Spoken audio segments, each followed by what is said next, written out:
안녕하세요, 여러분. 정빈입니다. 오랜만에 업로드하는 영상이죠. 제가 한 2, 3주 전에 여행을 다녀왔어요. 뭐 긴 여행은 아니었고 주말에 강원도의 한 리조트를 다녀왔는데 파크롯이라는 곳이었거든요.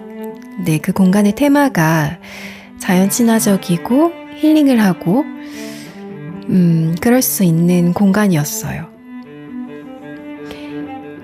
요가 프로그램도 있고 명상 프로그램도 있었는데 제가 명상을 경험을 해보다가 나도 이런 명상 콘텐츠를 한번 만들어 보고 싶다라는 생각이 들더라고요. 그래서 도전을 해보기로 했습니다. 이렇게 오디오북으로 콘텐츠를 제작하는 것도 계속 운영을 할 거고 눈을 감고 누워서든 앉아서든 아니면 명상 자세를 하고서든 명상 사운드를 들으면서 좀 내면의 자신을 만나는 그런 느낌이 전 굉장히 색달랐어요. 마음도 더 편안해지는 것 같고 호흡에 집중하면서 왠지 전신 혈액순환도 잘 되는 것 같고 몸을 움직여서 요가를 하는 것만큼 뇌로 하는 명상도 정말 큰 효과가 있더라고요. 그래서 명상 콘텐츠를 구상 중입니다. 그리고 이 리조트는 여러분도 기회가 되시면 꼭 한번 가보셨으면 좋겠어요. 저는 1박 2일로 다녀왔는데 너무 좋아서 하루 더 있고 싶었거든요. 네, 다행히 다음날 오후 6시까지 레이트 체크아웃을 신청해서 그래도 충분히 만끽하다 올 수 있었어요. 네, 이제 여름이라서 벌레들이 보이기 시작하더라고요. 제가 벌레를 굉장히 많이 무서워하는데 차에서 내리면 차에도 날벌레들이 많이 붙어있고 창문 열고 바람 쐬면서 운전하고 싶은데 벌레가 들어올까봐 시도를 하지 못하고 있습니다. 저는 벌레를 보면 소리 지르면서 울기도 할 정도로 굉장히 벌레를 무서워해서 여름이라는 계절은 참 좋아하는데 여름에 많이 돌아다니는 날벌레들은 참 공포의 대상이에요, 저에게.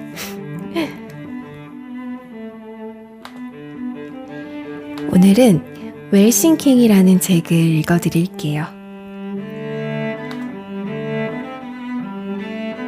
불을 창조하는 생각의 뿌리 라고 하는데 그게 바로 웰싱킹이라고 하는 것 같은데요.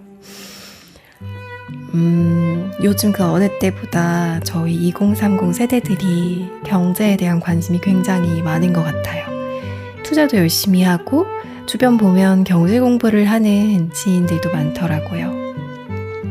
그래서 정말 경제 서적을 읽으면서 이론적인 지식을 터득하고 실전에 도움이 되는 정보들을 얻는 것도 중요한데 저는 이렇게 마인드 세팅을 도와주는 책도 같이 읽으면 더 금상첨화일 것 같다는 생각이 들어요. 그래서 오늘은 나도 부자가 돼야지, 나도 성공해야지 이런 기대를 가지고 이 책을 읽어보도록 하겠습니다.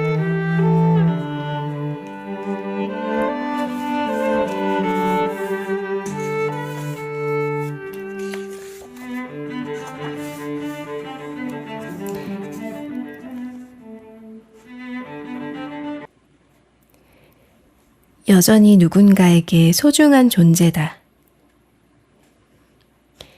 나는 6남매 중 5째로 태어났다. 아버지는 양쪽 다리가 팔처럼 가는 데다 사고를 당해 한쪽 손이 펴지지 않았다. 사고가 났을 때 바로 병원에 갔으면 나았을 수도 있었을 텐데 그럴 만한 형편이 아니었다. 아버지는 피를 멈추기 위해 손을 꼭 쥐고 참았고 아버지의 손은 그대로 굳어버리고 말았다. 부부가 같이 나서도 힘들 판에 아버지가 일을 못하니 살림이 쪼들리는 게 당연했다.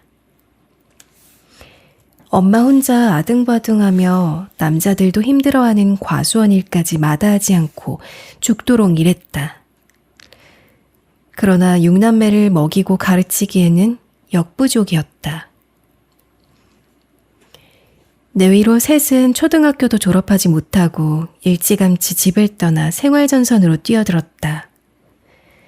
시골 생활은 다 거기서 거기라 나는 가난을 의식하지 못했고 불행하다는 생각도 해본 적이 없다. 그저 산으로 들로 쏘다니며 노느라 정신이 없었다. 주변에 열심히 공부하는 사람도 없어 공부 또한 뒷전이었다. 성적은 꼴찌에 가까웠다. 방학 숙제를 한 번도 해간 적이 없을 정도였다. 이런 나를 부모님도 뭐라 하지 않았다. 난독증이 있어 제대로 책을 읽지 못한다는 사실을 뒤늦게야 알았다. 그 때문에 공부가 더 싫었던 모양이다. 그랬던 내가 중학교를 마치자 고등학교에 가고 싶었다. 공부는 못해도 고등학교는 꼭 졸업해야 할 것 같았다.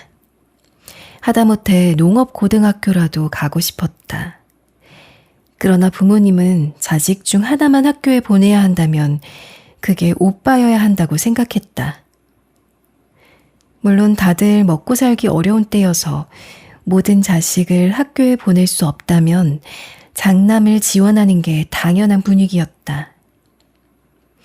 그리고 그 한 명이 가문을 대들보 노릇을 하는 게 가장 현실적인 대안이었다. 나는 태어나서 처음으로 부모님이 원망스러웠다. 여자인 내가 난생 처음 차별을 느낀 순간이기도 했다. 그러나 어느 집이나 그랬다. 그런 시대였다. 하지만 오빠는 스스로 고등학교 진학을 포기했다. 나는 돈이 없어도 산업체 부설 야간 고등학교를 다닐 수 있다는 말에 서울에서 와이셔츠를 만드는 한성실업에 취직하기로 마음먹었다.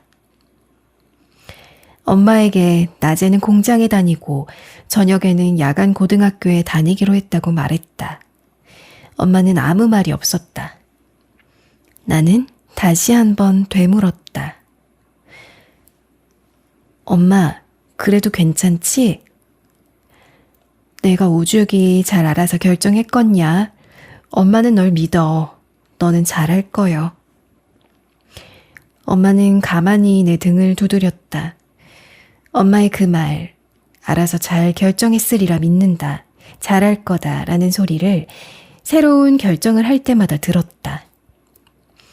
엄마의 말은 매번 한치도 다르지 않았다. 엄마는 내가 어떤 결정을 내리든 말기는커녕 다시 생각해보라는 말조차 한 적이 없었다. 자식들을 그렇게 믿어줌으로써 기죽지 않게 했다.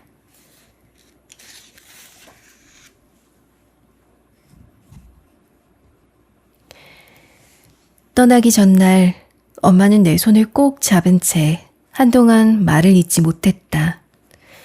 애써 눈물을 참고 있었으리라. 자식들을 하나씩 떠나보낼 때마다 엄마는 울고 싶지 않았을까? 나까지 5, 그때마다 울었더라면 엄마 맘이 누덕누덕해졌을 것이다. 금래야, 앞으로 힘들 것이다. 참말로 힘들 거요. 살아보니께 내일이라는 것이 매번 더 힘들더라. 암만 그래도 절대로 기댈 생각하지 마라. 형제지간에도 내 것, 네 것이 있다. 너는 너로서 독립할 수 있도록 노력해야 해. 그래야 사람이 제대로 살 수 있어.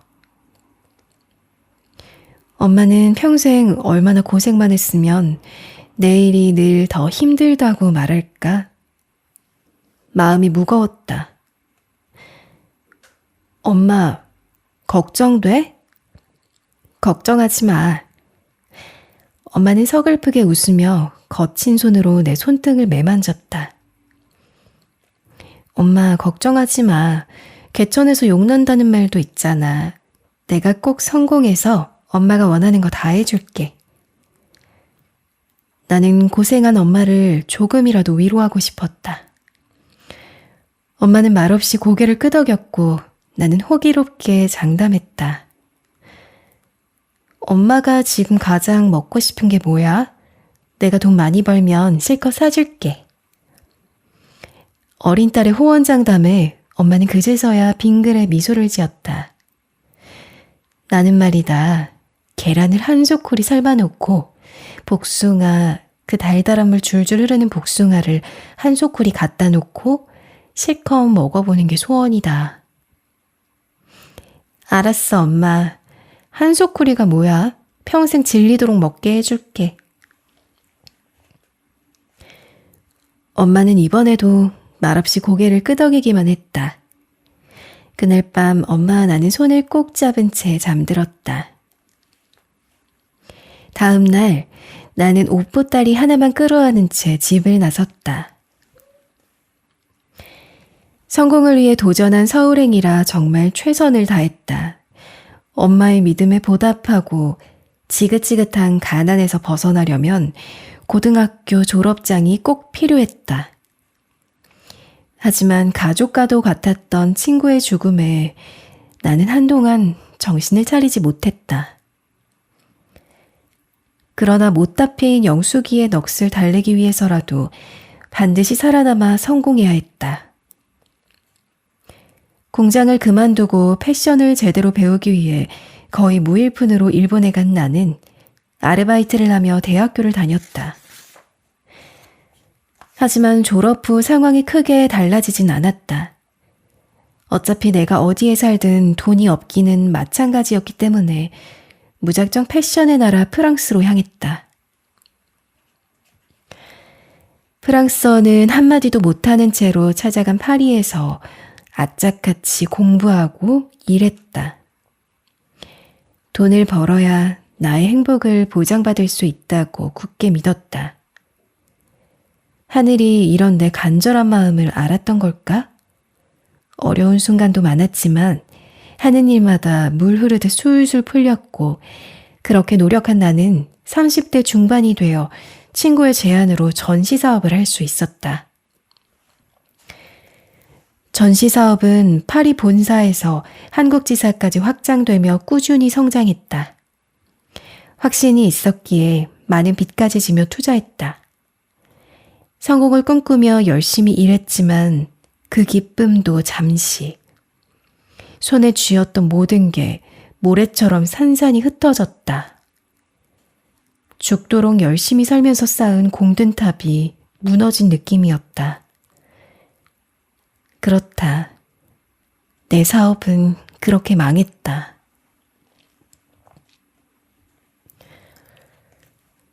모든 걸 잃었던 그날, 나는 생강 위에 서 있었다.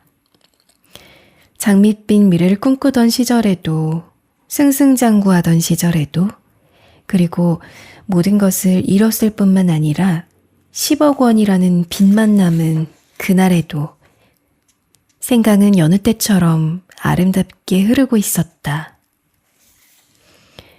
검은색 수면 위로 수만 갈래의 햇빛이 찬란하게 부서졌다. 내 마음도 모른 채 유유히 흘러가는 생강을 멍하니 바라보고 있었다. 너무 큰 상실감과 허탈감에 눈물도 나오지 않았다. 얼마나 많은 시간이 흘렀을까? 정신을 차렸을 때는 해가 지고 이미 깊은 밤이었다. 이렇게 살아서 뭐하나? 문득 그런 생각이 들었다.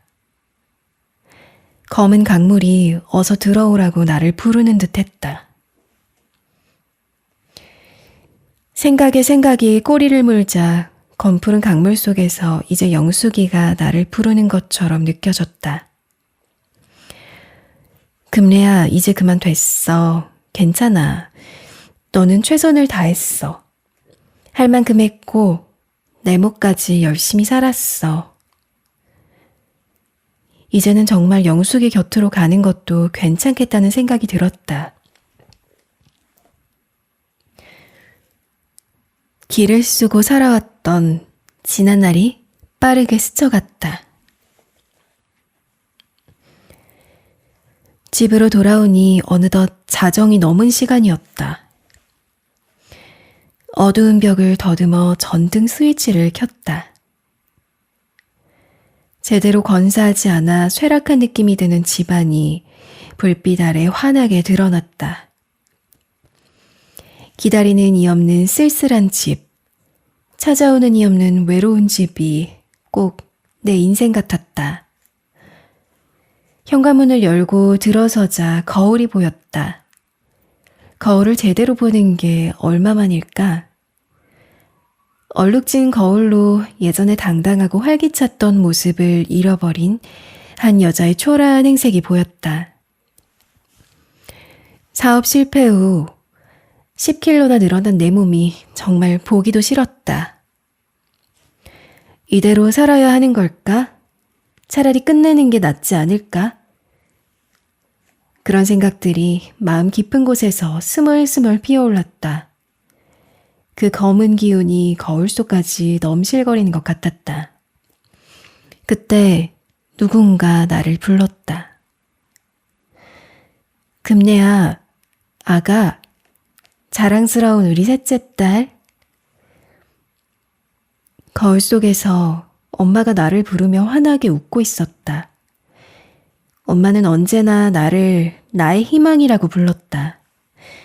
중학교를 졸업하고 서울로 일하러 갈 때도, 일본으로 갈 때도, 프랑스로 갈 때도, 사업에 성공했을 때도, 심지어 실패했을 때도 나는 늘 엄마의 자랑거리였다. 내가 죽음을 생각했던 그 순간에도 엄마에게 나는 자랑거리이자 희망일터였다. 그런 엄마를 두고 죽는 것은 엄마와 함께 죽는 것이나 마찬가지였다. 그래, 살아야겠다.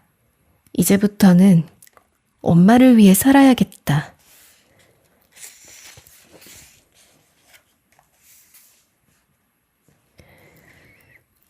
엄마를 위해 살아야겠다는 그날의 결심이 내 인생 전부를 송두리째 바꿔놓을 줄 그때는 미처 알지 못했다. 나는 죽음의 목전에서 엄마로 인해 다시 살아보겠다는 생의 의지가 담긴 발걸음을 뗐다. 그러고 보면 매번 나를 살린 건 엄마였다. 내가 원한 것은 돈과 성공이었는데 엄마는 나에게 무엇을 원했을까? 거울 앞에서 나는 생각했다. 답은 너무나 단순했다. 어떻게든 내 딸이 힘있게 살아내는 것이었다. 모든 것을 다 잃고 다시 시작했지만 지난번처럼 또는 그보다 더 성공할 자신은 없었다. 그러나 엄마가 나에게 원하는 인생 정도는 얼마든지 살 수 있을 것 같았다. 나는 늘 엄마의 희망이었는데 지금은 엄마가 나의 희망이었다.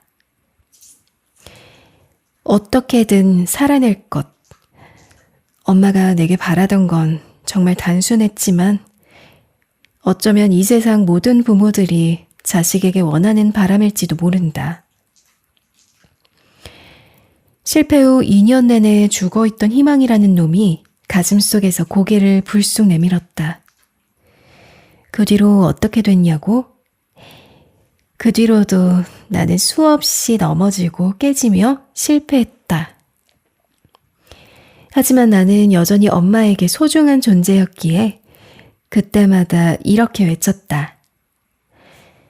내가 아무리 망했다 한들 다시 일어서서 한 발 내딛는 걸 못할까?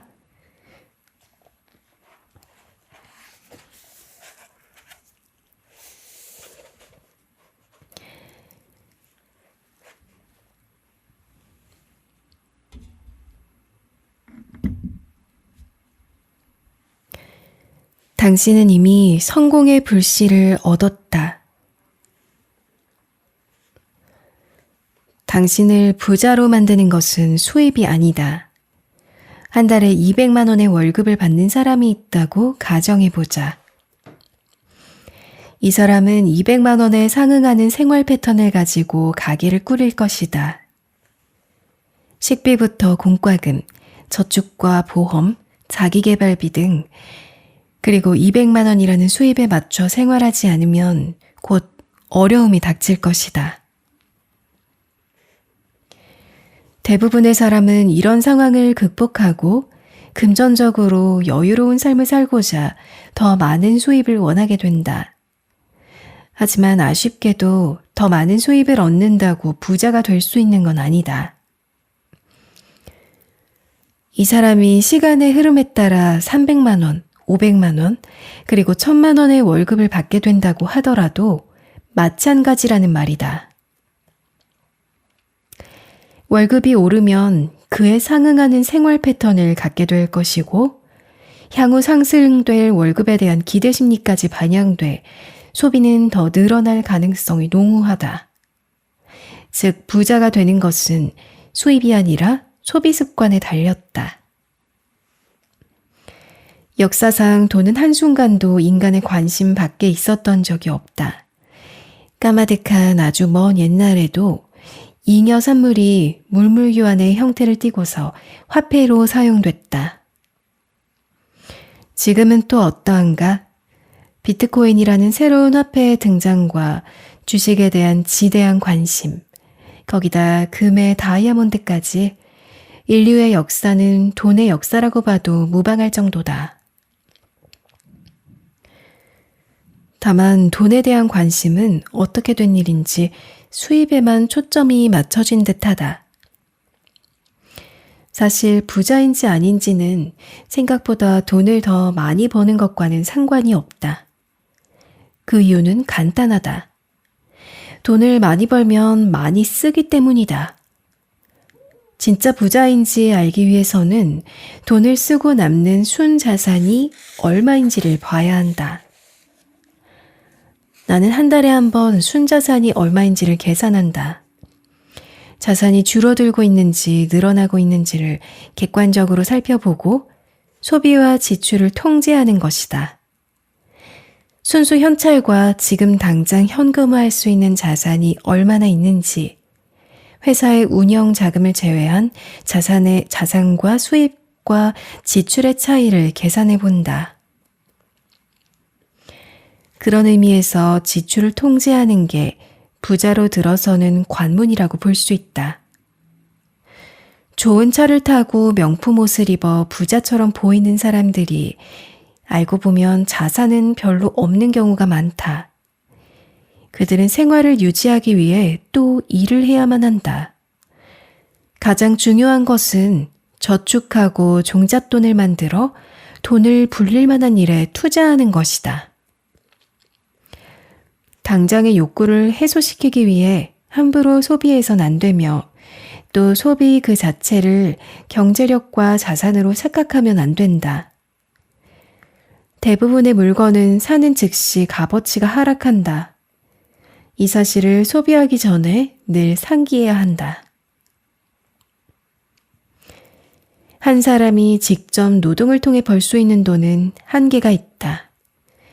우리가 부라고 부를 정도의 재력은 대부분 돈을 벌 수 있는 시스템을 구축했기 때문에 가능한 일이다. 내가 돈을 위해서 일하는 게 아니라 돈이 나를 위해서 일하는 것이다. 고로 부의 시스템을 구축하려면 소비를 통제해 절약해야 한다. 눈덩이를 만들려면 일단 눈을 뭉쳐야 하듯이 부를 쌓으려면 일단 뭉칫돈을 만들어야 한다. 그래야 굴릴 수 있고 크기를 키울 수 있다. 이것이 웰싱킹의 가장 기초적인 생각이다. 당신은 수입의 몇 %를 저축하는가? 어떤 투자 공부를 하고 있는가? 당신의 꿈을 위한 종잣돈은 얼마인가? 이 물음에 곧바로 대답할 수 있다면 당신은 준비가 된 사람이다. 성공은 시간 문제일 뿐이다.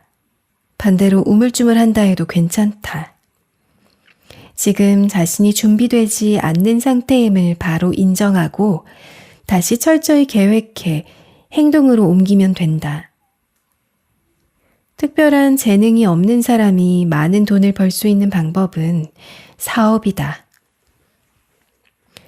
나의 전작 파리에서 도시락을 파는 여자를 읽은 사람이라면 돈도 없고 경력도 없고 인맥도 없는 사람도 사업을 할 수 있다는 걸 잘 알고 있을 것이다. 사업 아이템 선정하는 법과 멘토를 찾아 배우는 법, 고객을 유치하고 사장 없이 성장하는 회사를 만드는 것까지 모든 노하우를 총망라했기 때문이다. 다만 제대로 준비해서 전략적으로 시작해야 한다. 통계청 자료에 따르면 86%의 자영업자가 10년 안에 폐업한다. 그만큼 사업은 확실히 위험하고 인내가 필요한 일이다. 그래도 한번 터지면 그 보상이 어마어마하다. 하지만 무턱대고 덤빌 수는 없는 노릇이다. 그래서 나는 당신에게 지금 하고 있는 일에서 최고가 되라고 조언하고 싶다. 자신이 하는 일에 통달한 이는 다양한 방법으로 사업할 기회가 생기기 마련이다. 보통 집안일로 많은 시간을 보내는 주부들의 경우 가사를 빨리 끝내기에만 급급하다. 유튜브에서 가사와 관련된 콘텐츠를 보면 어떤 기분이 드는가? 유튜버의 기막힌 정리와 청소 방법을 보면 박수가 절로 나오는가? 아니면 나도 충분히 할 수 있는 일이었는데 한 발 늦었음을 후회하는가? 누구나 할 수 있는 집안일을 콘텐츠로 기획한 것은 일상을 사업으로 전환한 것이다. 무엇보다 살림 콘텐츠를 제작하는 크리에이터들의 심리 기저에는 내가 이 일을 최고로 잘한다 또는 나만 알고 있는 비법이 있다는 확신이 깔려 있다. 집안일을 어떻게 효과적이고 잘할 수 있을지에 대한 고민이 그 사람을 최고로 만든 것이다. 자기 분야를 통달한 사람은 자꾸 사업할 기회가 생겨 안 하고는 못 배긴다. 웰싱킹을 통해 돈 버는 시스템을 구축할 사업을 시작하려면 4가지 마음가짐이 필요하다. 첫째, 당신을 부자로 만드는 것은 수입이 아니라 지출에 달렸다. 둘째, 무엇인가를 도전할 수 있는 목돈을 만드는 데 집중하라. 셋째, 많은 돈을 벌 수 있는 방법 중 하나는 사업하거나 사업가에게 투자하는 것이다. 넷째, 그러기 위해서는 먼저 현재 자신의 분야를 통달하라. 진정한 부를 이루기 위한 웰싱킹을 말하면서 나는 풍요로운 생각의 중요성을 계속 강조해왔다. 선한 영향력을 주는 부자가 되겠다는 생각은 행동을 이끄는 가장 본질적인 동력이다. 이 말은 곧 생각이 없다면 행동으로 이어질 수 없다는 말과 같다. 만약 지금 당신의 머릿속이 당장 행동하고 싶은 열망으로 가득하다면 당신은 이미 성공의 불씨를 얻은 것이나 마찬가지다. 하나의 불씨만 있다면 우리는 다시 일어설 수 있고 무엇이든 해낼 수 있다.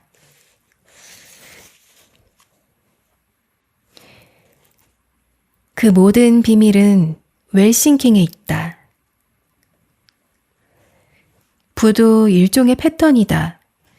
쉽게 말하면 돈을 버는 방식도 일종의 반복과 숙달이기 때문에 그 방법만 알면 누구나 부자가 될 수 있다. 그럼 당신의 마음에는 이런 의문이 생길 수 있다.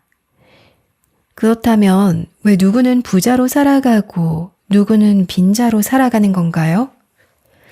아주 좋은 질문이다.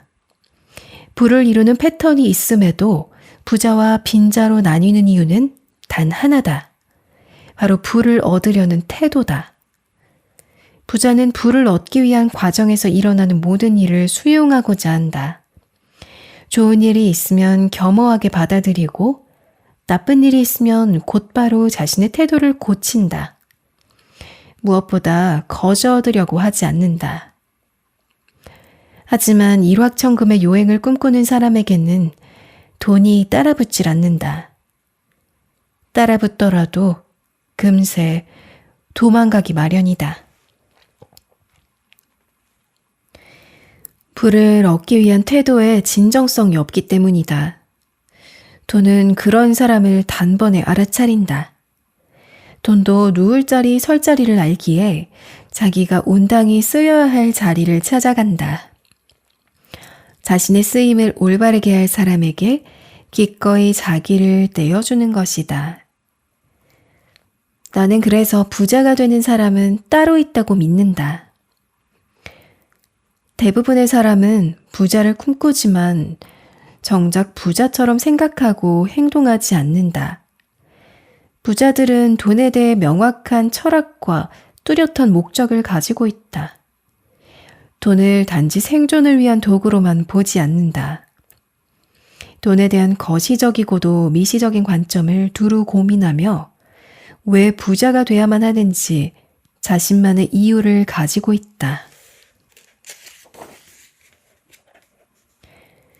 부자가 되는 일은 자갈길을 걷는 것과 같다. 돈에 대한 철학과 목적 없이 무작정 벌려고만 하면 언제라도 자갈에 걸려 넘어질 수 있다. 그러므로 돈에 대해 생각할 시간을 충분히 가져야 한다. 하지만 돈을 벌어야 할 찰나의 순간이 오면 생각을 멈추고 즉시 행동해야 한다. 독일의 자산관리 전문가이자 라이프 코치인 이보네제는 돈의 감정이라는 책에서 돈의 태도에 대해 의미 있는 메시지를 남겼다. 그녀는 백만장자부터 아르바이트생에 이르기까지 수만 명의 재정 상태와 근본적인 삶의 문제를 해결해 줬다. 돈이 넉넉해도 늘 불안한 사람, 열심히 일해도 돈이 모이지 않는 사람, 돈을 써도 유쾌하지 않은 사람, 부자들을 질투하는 사람 등 다양한 내담자들을 상담하며 그녀가 내린 결론은 바로 이것이었다. 돈을 대하는 태도가 인생을 결정한다. 그녀는 부는 돈을 가장 귀하게 여기는 사람에게 흐른다 라고 강조하면서 돈과의 관계를 잘 쌓아야 한다고 말한다. 돈을 하나의 인격체로 보고 연인을 대하듯이 사랑해야 한다는 것이다. 예를 들어 수입의 10%를 투자하기로 했으면 반드시 그 약속을 지킴으로써 돈과 신의를 다져야 한다. 또 특정한 소비 활동이 즐거움을 주지 않는다면 그 행동을 즉시 멈춤으로써 돈과 좋은 감정을 유지해야 한다.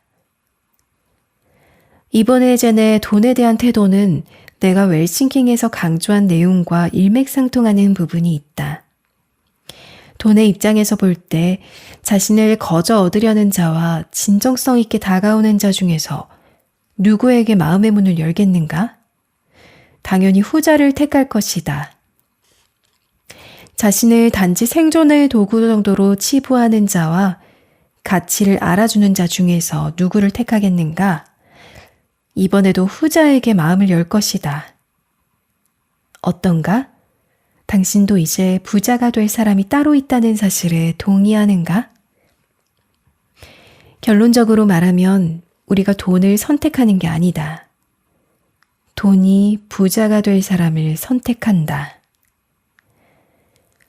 돈은 삶에서 중요하다.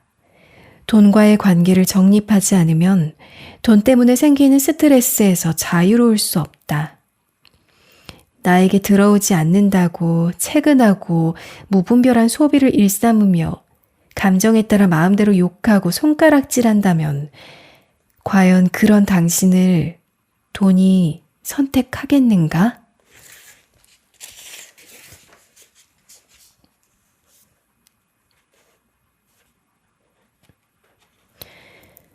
20세기 여성 패션의 혁신을 선도했던 프랑스의 디자이너 가브리엘 샤넬은 돈에 대해 이렇게 말했다. 세상에는 돈이 있는 사람과 부자인 사람이 있다. 웰싱킹을 실천할 당신의 목적이 단순히 돈만 있는 사람이어선 안 된다. 당신의 궁극적인 목적은 지속 성장하는 행복한 부자라는 사실을 명심해라. 자신이 왜 부자가 되고 싶은지 명확하게 알아야 한다. 내면의 밑바닥에 있는 공허함을 채우지 못하면 부자가 돼도 행복할 수 없다. 돈을 벌고 싶은 이유가 여러 가지일 수 있다. 하지만 내가 1000명 이상의 자수성가한 부자를 연구하고 만나면서 깨달은 것은 성장이 멈추면 행복하지 않다는 결론이었다. 돈도 있고 꾸준히 성장할 수 있을 때 행복할 수 있다는 점을 결코 잊지 마라. 무엇보다 선한 영향력을 가지고 공헌해야 오랫동안 행복을 유지할 수 있다. 부의 습관을 장착하기 위해 필요한 요소 중 하나가 강한 멘탈이다. 부를 이루고야 말겠다는 뜨거운 의지가 있다면 그 의지를 지속시킬 멘탈도 반드시 필요하다. 스스로 유리 멘탈이라고 자처하며 어떤 일을 지속하는 것에 어려움을 느끼는 사람들이 많다. 그러나 멘탈은 결코 타고나는 것이 아니다. 멘탈은 삶에 주어진 미션들을 하나씩 해결하면서 강화시키는 것이다. 멘탈 트레이닝이라는 말이 있듯이 멘탈은 철저하게 훈련을 통해 강화된다. 나는 꼬리표처럼 따라다녔던 어린 시절의 가난과 난독증으로 인한 학습 부진, 사업 실패 등으로 어려운 시간을 보냈다. 아무것도 할 수 없었고 무언가 할 수 있으리라고 믿지 않았다. 하지만 다시 일어서기 위해서는 나를 괴롭게 만들었던 경험을 끄집어내며 마주해야만 했다. 나는 고통스러웠던 시간에 멘탈 훈련을 적용했고 이제는 그 순간들이 내게 주었던 감정들이 더 이상 생각나지 않는다. 웰싱킹을 통해 어려움을 극복했다는 기분 좋은 감정만 남아있어 현재는 말로 표현할 수 없을 정도의 벅찬 감격을 느끼고 있다. 다음은 내가 웰싱킹을 통해 멘탈을 강화시키려고 적용했던 생각 습관들이다.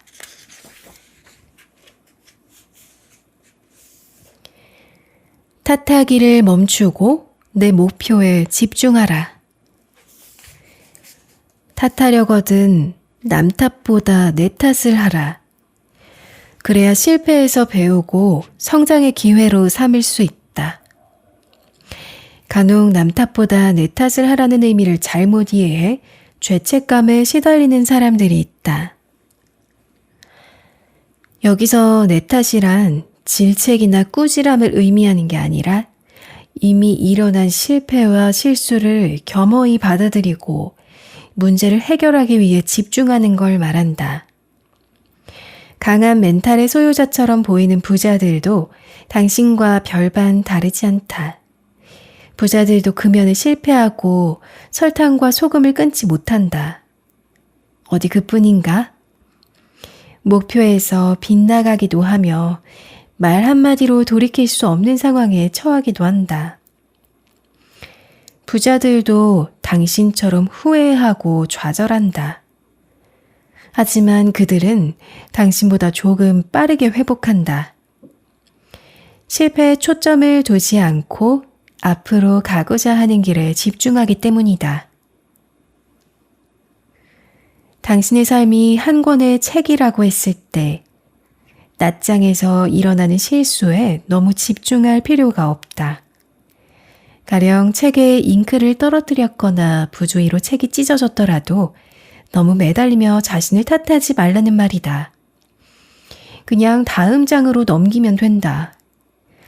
당신이 다음 장에서 해야 할 것은 다시는 잉크를 떨어뜨리거나 찢기지 않도록 주의하는 일이다. 물론 그런 일이 또 일어나더라도 그냥 넘기면 된다. 탓은 자신을 방어하고 싶은 마음에서 기인한다.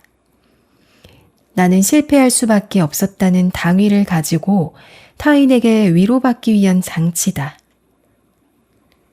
그런데 한번 생각해 보라. 어떤 문제가 발생했을 때 탓이 무얼 할 수 있는가?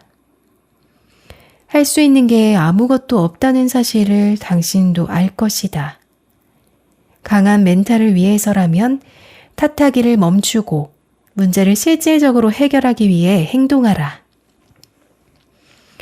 이런 태도는 기적을 만드는 기폭제가 된다. 합리적으로 원인을 분석해야 한다.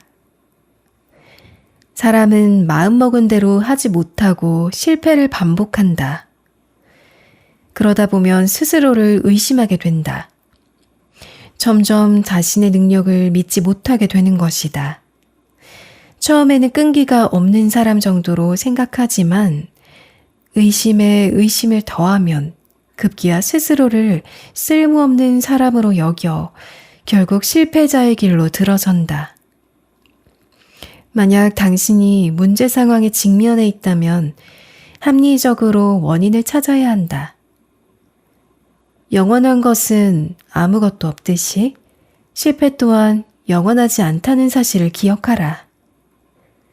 어제의 나는 실패한 사람일지 몰라도 오늘의 나는 실패했던 사람일 뿐이다. 더 나아가 실패한 나, 실패했던 나를 실패도 해봤던 나로 바꿔야 한다.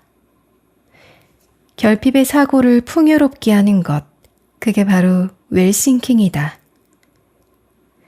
그 시작은 실패의 원인을 면밀히 분석하는 것에서부터 시작된다. 실패의 원인을 제대로 분석하는 것만으로도 당신은 더 이상 스스로를 의심하지 않게 된다. 이처럼 합리적인 분석을 통해 당신의 상황을 바꿔야 한다. 일시적인 실패를 영구적인 것으로 보면 안 된다. 당신이 최근에 실패했거나 혹은 실패의 여파로 잠시 멈추었다면 영구적으로 실패한 것이 아니라는 걸 유념해야 한다. 멘탈이 강하고 끈기 있는 대성한 사람들도 늘 실패한다. 결국 실패했을 때 감정에 휘둘리지 않는 것이 핵심이다.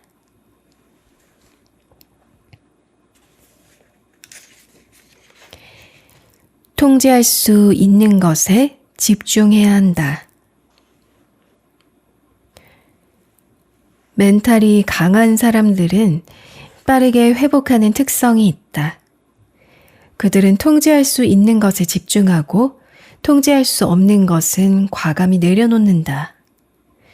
예를 들어 누구에게나 똑같은 법적인 문제나 사회 문제, 그리고 자연재해, 불경기 또는 부모님과 부모님으로부터 받은 것들, 내가 태어난 환경은 어찌할 수 없는 것들이다.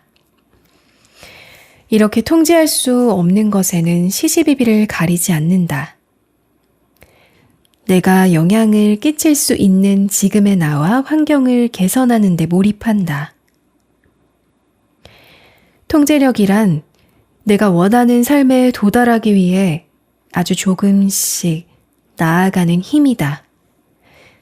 내가 바꿀 수 있는 것에 집중함으로써 새로운 판도를 여는 힘이다.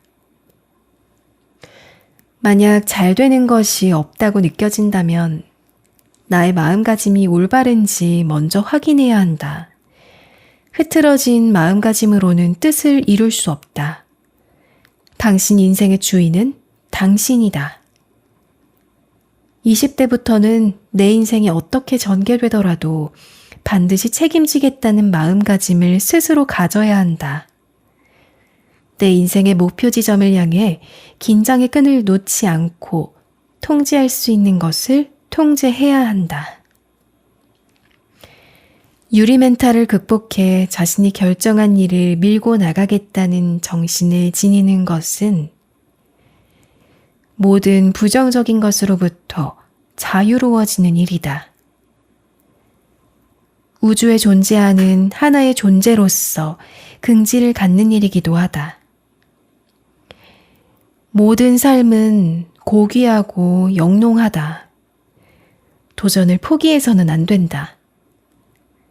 누가 감히 당신의 삶을 결정할 수 있는가?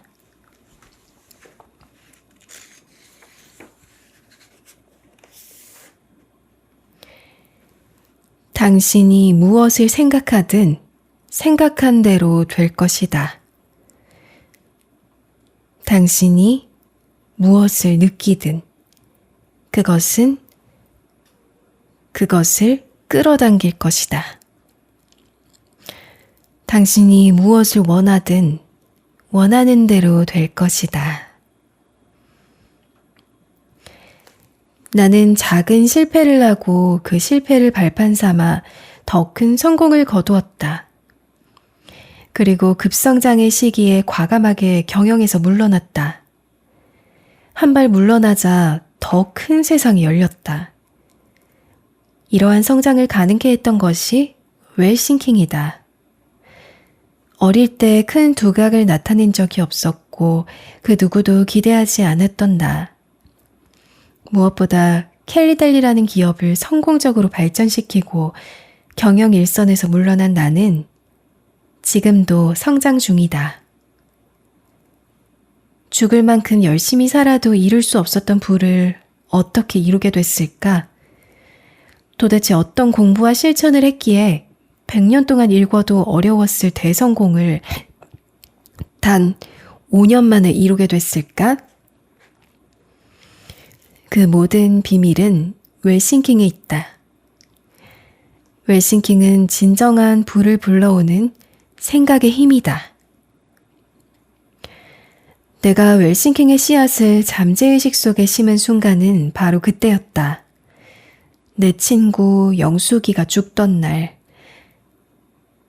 너랑 나 모두 찢어지게 가난했지만 우리도 뭐든 할 수 있고 뭐든 될 수 있다는 걸 반드시 보여줄게 라고 다짐했던 그 순간 말이다.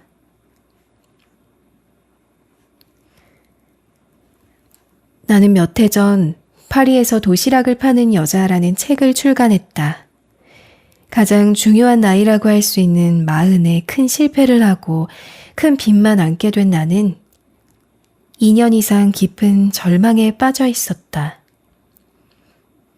그때 나처럼 절망에 빠진 사람들이 세상에는 많다.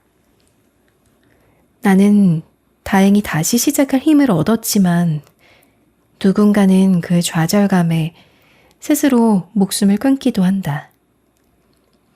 수많은 죽음 중에서 제 목숨을 스스로 끊는 것만큼 참담한 일은 없다. 그럼에도 불구하고 죽음밖에 선택할 길이 없다고 생각하는 사람들에게 또는 다시 시작할 엄두를 내지 못하고 자포자기에 빠진 사람들에게 작지만 희망의 빛을 보여주고 싶었다. 그래서 파리에서 도시락을 파는 여자는 돈도 백도 없었던 내가 어떻게 실패를 극복하고 어떻게 다시 출발해서 성공했는지에 초점을 두고 집필했다. 사업 아이템을 찾아 최고의 전문가에게 배우며 나 없이도 운영되는 시스템을 만드는 방법에 대해 썼다. 나도 했기 때문에 당신도 할 수 있다는 메시지를 주고 싶었다. 반면 지금 당신이 읽고 있는 이 책 웰싱킹은 선한 영향력이 있는 당신이 부자의 반열에 도달할 수 있는 방법에 초점을 두고 집필했다. 정확히 말하면 부를 이루는 방법을 집대성한 것이다. 그 방법을 적용해 성공한 내가 산 증인이다. 그리고 수많은 사람이 나와 함께 이 방법을 실천하며 또 다른 성공 사례가 되고 있다. 부는 이제 누군가의 전유물이 아니다. 웰싱킹의 의미와 가치를 깨달을 수 있다면 당신 앞에도 진정한 부의 세계가 열릴 것이다. 이제는 반드시 당신 차례여야만 한다.